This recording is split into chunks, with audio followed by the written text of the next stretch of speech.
did. And we took it and ran with it. And Flair was Flair. You ever see the movie The Flim Flam Man?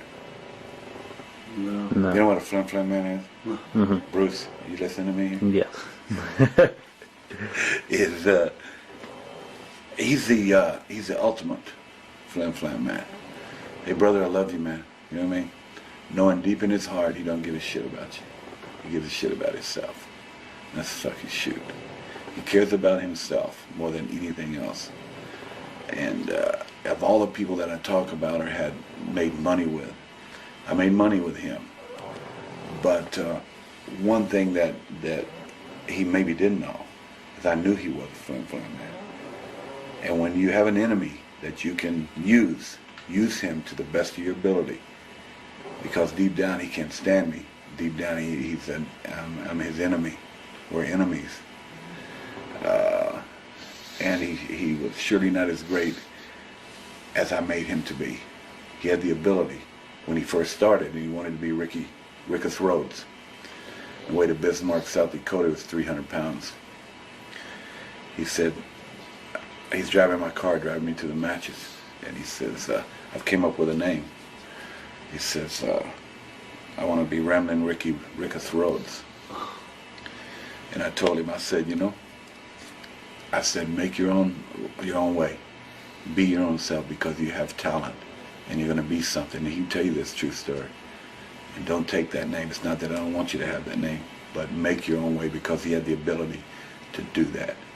And in our early times together, we were great friends and he was super.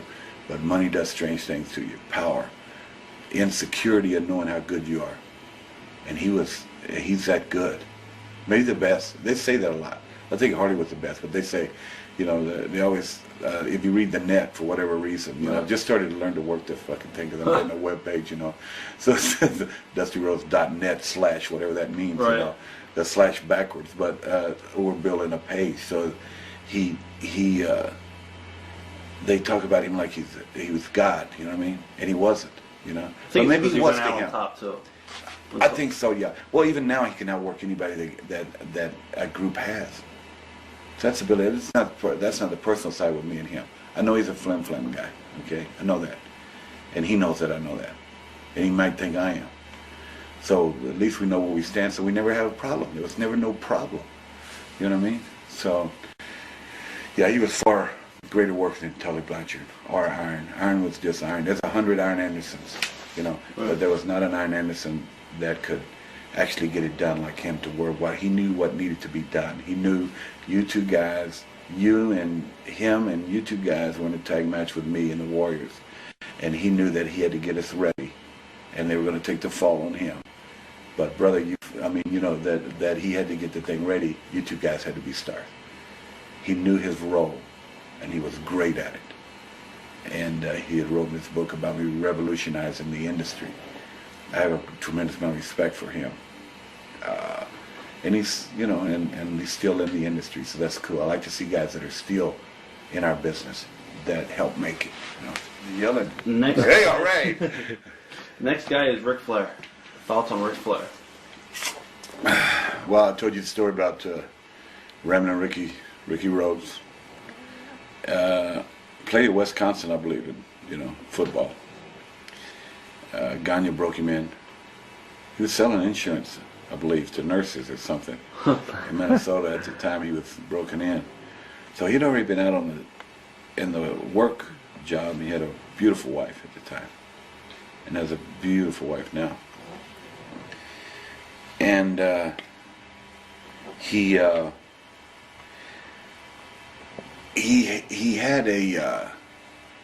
that's where we're different in age sometimes. Because I know when he was working and when he broke in, he had to be as old as I was. He had to be.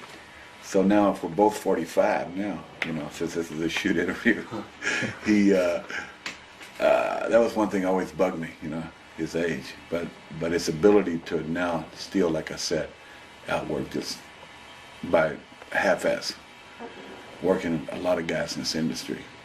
It's phenomenal. And a lot of years we had dogs are everywhere. That's cool.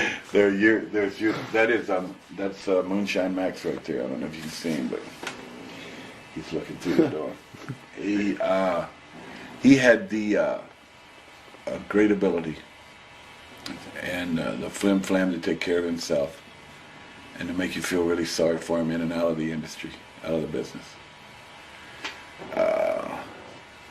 Ring wise, financially, booking him pretending, trying to be a booker, a lot of respect for him in that aspect of this game. If we're just talking about that, he might be the best. Some say he is. I know he has a great following of people that don't really know the business. But we made a lot of money together. But I think I made him more money than he made me. And I think that's the key to Ric Flair. And success to him and his family is, I love his family, his kids,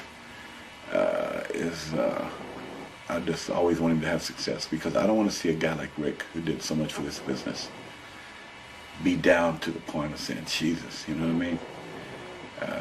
We owe guys like Rick, this business does, because he's repaid in full. So a lot of respect for him in that aspect. But personally, as you know, as you could tell from my verbiage here, there's always been this inner battle with me and him on a personal level. But you know, Rick is Rick. Right. 18 times world champion, I believe, or something. I beat his ass 3 times.